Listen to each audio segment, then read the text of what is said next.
Hey, how long do you plan on letting me support you, huh? Is it okay for you to be spoiled like that? Being carried on my back?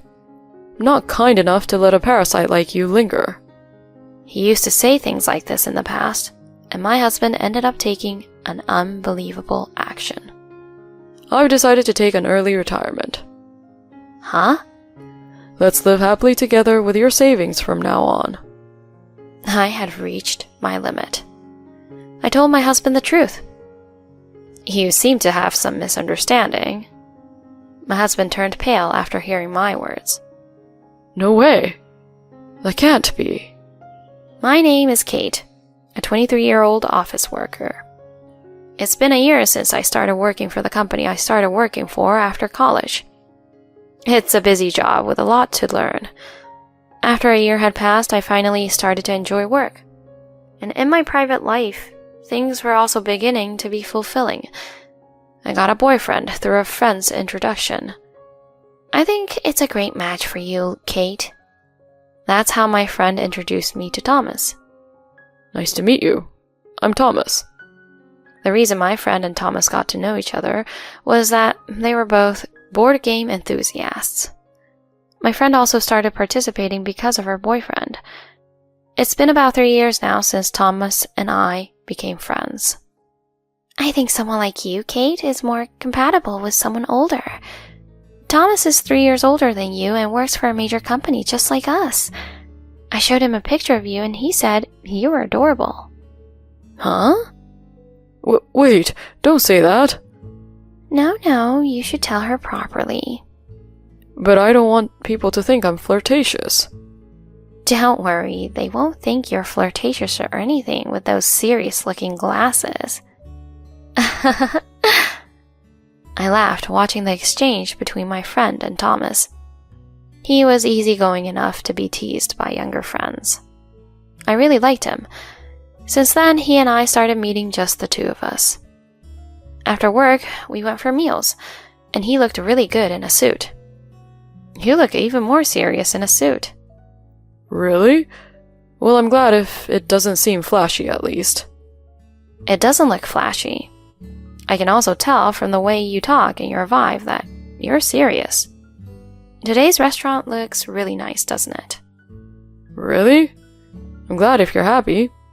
It's an Italian restaurant that I've been to before, and it was delicious. I thought of taking you there, Kate. That sounds great. The restaurant he took me to was really delicious. The atmosphere was nice, and we had a lovely time talking to each other. We had a good sense of compatibility, and spending time together talking was enjoyable and wonderful. Then, we went on several dates, and got closer and closer.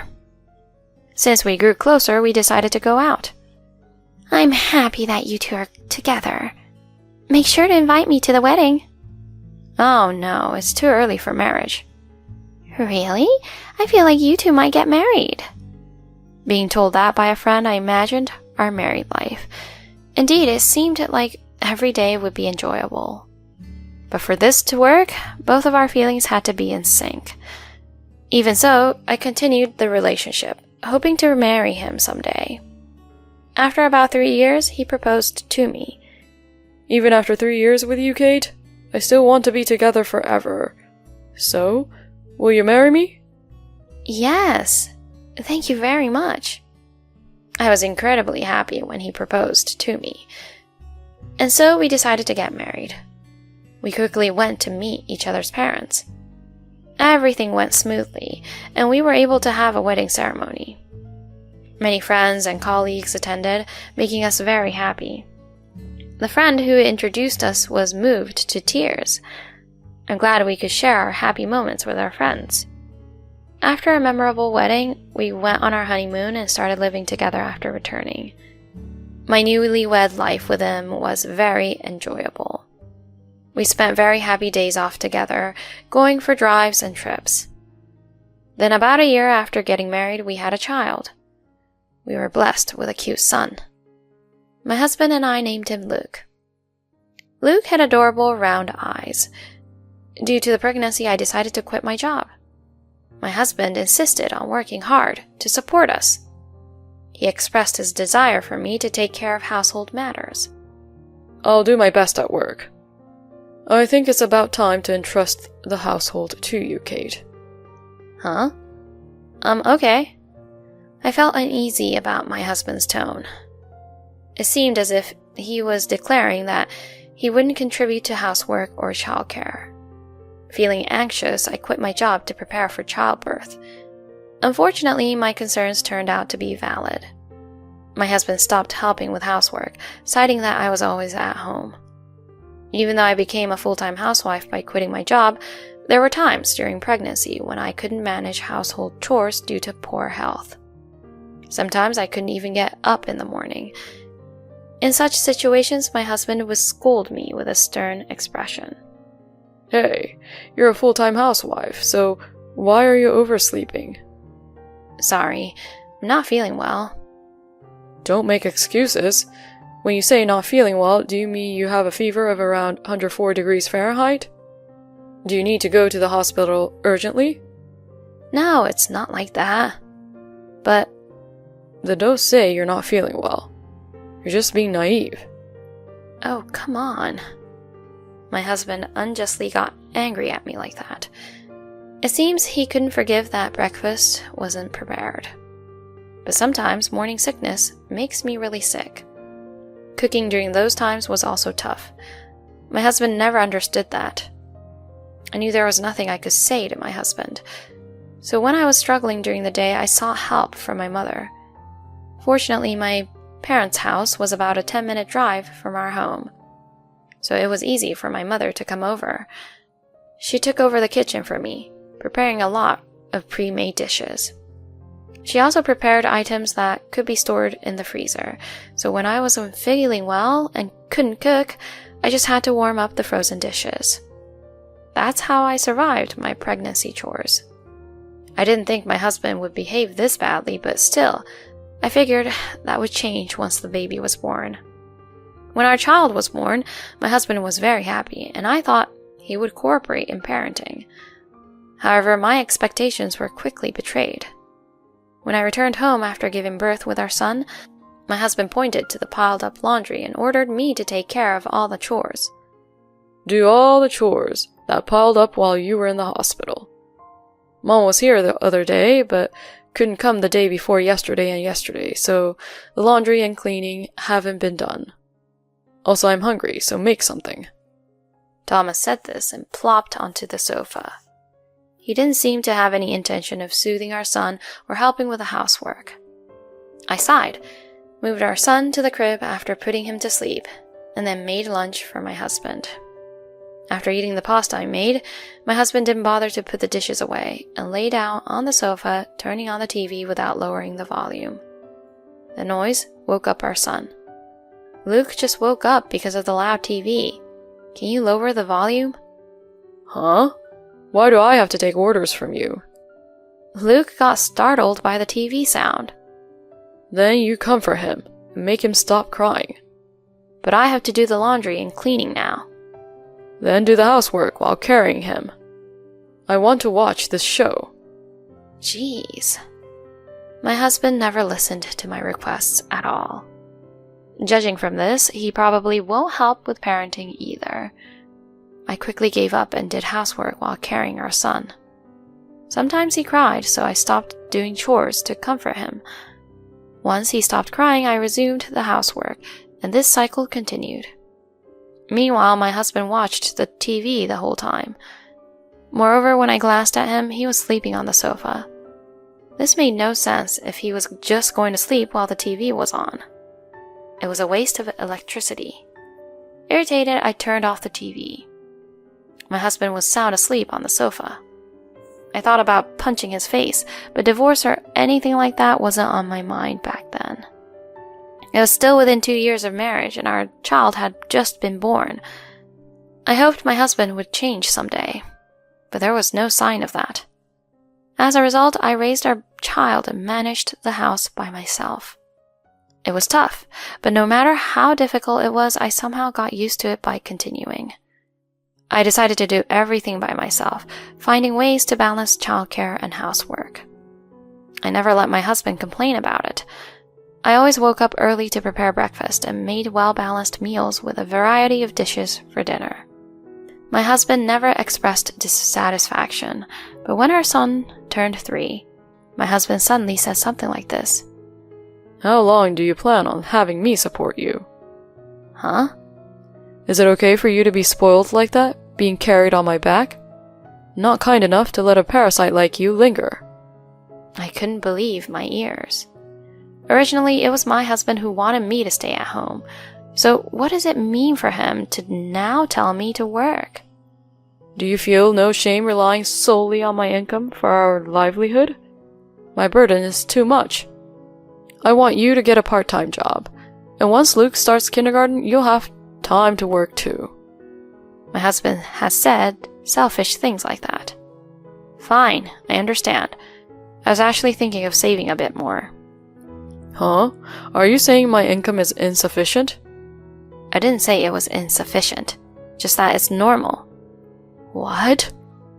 My husband's face turned bright red, furious. But at this point, it was about time for me to speak up. I couldn't accept just being told what to do by my husband without saying anything. I work for a large corporation, you know. But since we got married, your salary hasn't increased even once. When it was just the two of us, we can barely manage. But with a child, we need to cut back. Otherwise, our life will become difficult in no time. That's because you're bad at managing the household budget. Just find a job quickly. After saying that, my husband went to his room. I didn't expect him to behave so badly. But I was pissed off too, so I got a part-time job in an office. The company was close to my house. There was very little impact on parenting and housework. I covered expenses like groceries and utilities with my earnings. Of course, I also practiced frugality, so our life became quite comfortable. However, amid all this, my husband started spending money selfishly on his hobbies. He bought a new computer for gaming and even spent hundreds on a chair. I couldn't tolerate such reckless spending. It's pointless for you to indulge yourself like this. Oh, I'm the main breadwinner supporting the family, you know? It's okay to spend a little money on hobbies. It's not a little. Don't spend money like you did when you were single or recently married. Shut up. Then you work more hours. If I do that, I won't have time for housework and childcare. That's just an excuse. My husband and I were having more and more fights like this. With my husband being reckless, I had no choice but to desperately save money. The only salvation was that our son grew up to be a very kind child. He grew rapidly and progressed through elementary and junior high school in the blink of an eye. During this time, he never rebelled. Instead, he always cared for me. Mom, I'll help. I'll hang the laundry. Oh, thank you. Should I cut these ingredients? No, you don't have to help with that. It's fine, Mom. I always see you working hard, so let me lighten your load. Luke, thank you. I was incredibly happy with my son's kindness. Thanks to his kindness, I could endure my husband's terrible attitude. I decided to do my best so that my son could successfully go to college. My husband wasn't exactly well paid, but without my husband's income, it's pretty hard to pay my son's tuition. I had made up my mind to be patient until my son was older. My son worked hard in his studies, got into a good high school, and continued to achieve excellent results. He had the academic ability to aim for a good university. I admired his daily efforts. One thing that bothered me was my husband's comments about our son's achievements being due to inheriting his genes. My son has achieved what he has through his own efforts, not just because of his father's genes. It was irritating to hear him claim credit for our son's achievements without acknowledging the effort put in. Well, I refrained from pointing out those things to avoid arguments, but afterward, my son successfully got into his first choice university. I truly believed that he had worked hard. Even after entering university, he diligently earned credits, started preparing for job hunting early, and eventually secured a job before graduating from university. Before I knew it, time flew by and my son became a working adult. All the while, my opinion of my husband remained unchanged. He continued to delegate everything, be it about our child, household chores, or anything else entirely to me. Both my son and I had stopped expecting anything from my husband. Later on, my son started working as a professional. Even after becoming a working adult, he lived at home for a while. If you have the opportunity, you should live on your own and enjoy the freedom. It's fine. Besides, it would be tough with just you and Dad, right? No, it's not right to make you worry about that. It's okay. I want to save money too. I do plan to live on my own in the future, but for now, I'll stay at home. Thank you, Luke. My son is truly a good kid. But still, I felt sorry for making him worry like that. So I made an effort to initiate communication with my husband as much as possible. I thought that if our relationship as a couple improved, our son would feel more at ease. It seems that my husband, perhaps surprisingly, was happy because I made an effort to improve our relationship and engaged in various conversations with him. And my husband started communicating with me as well. While it may not be like the early days of our marriage, the fact that we've continued our married life for over 20 years is something to be happy about. It's delightful that we've become close again. I wonder if our son also feels relieved. He mentioned wanting to move out and rent a place of his own. You know, I've been thinking about living together with my girlfriend. Really? That's great. How long have you been dating? It's been almost a year. I'm considering marriage in the future. That's wonderful. You should move in together soon. I'll be fine, and your dad and I are getting along well.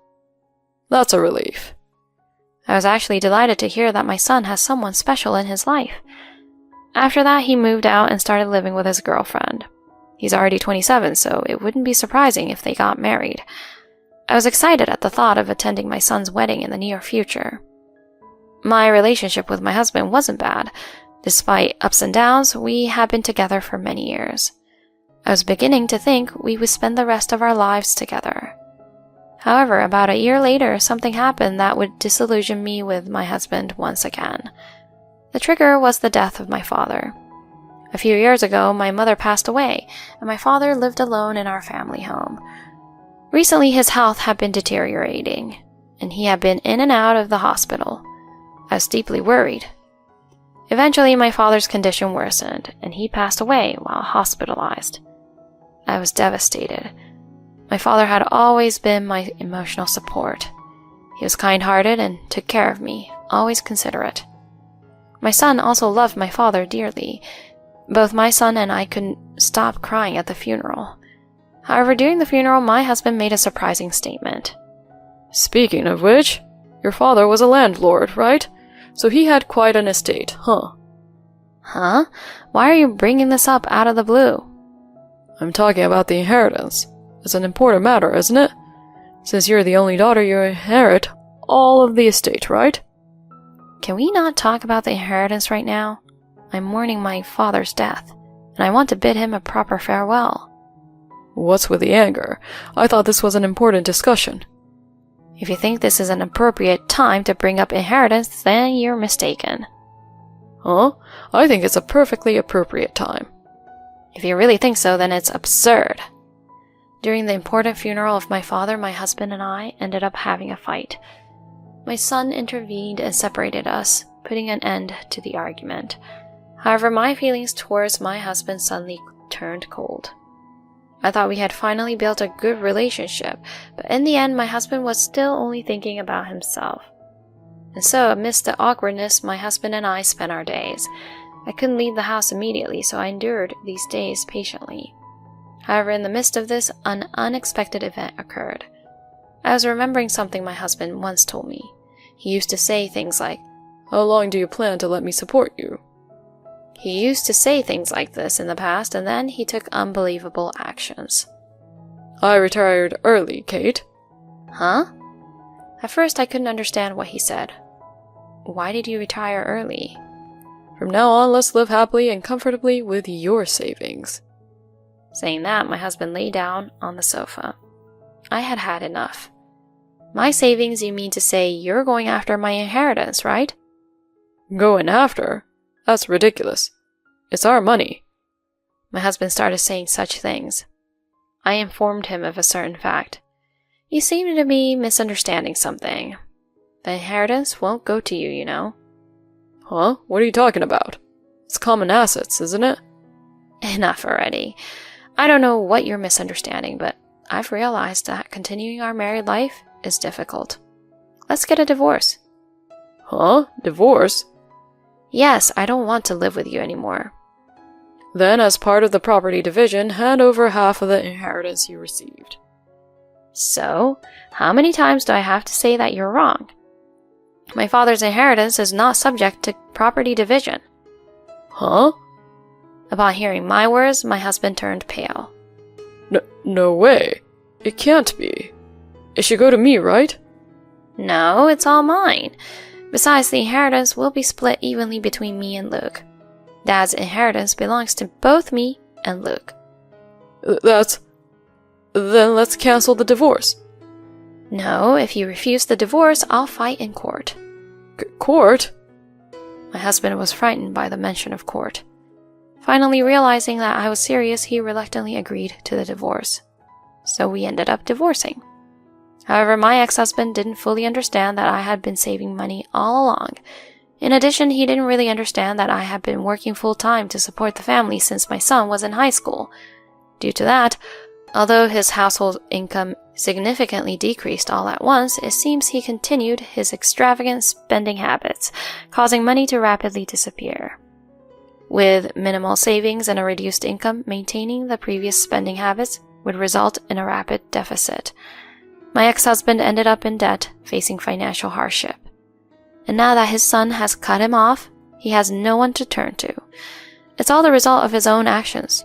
Truly ironic. On the other hand, I started living in my father's inherited home.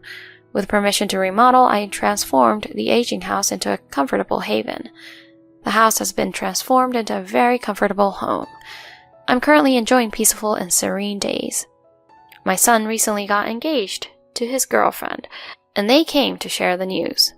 While celebrating their marriage, I take pride in my son's admirable growth. Moving forward, I aim to enrich my own life while caring for my son and his wife.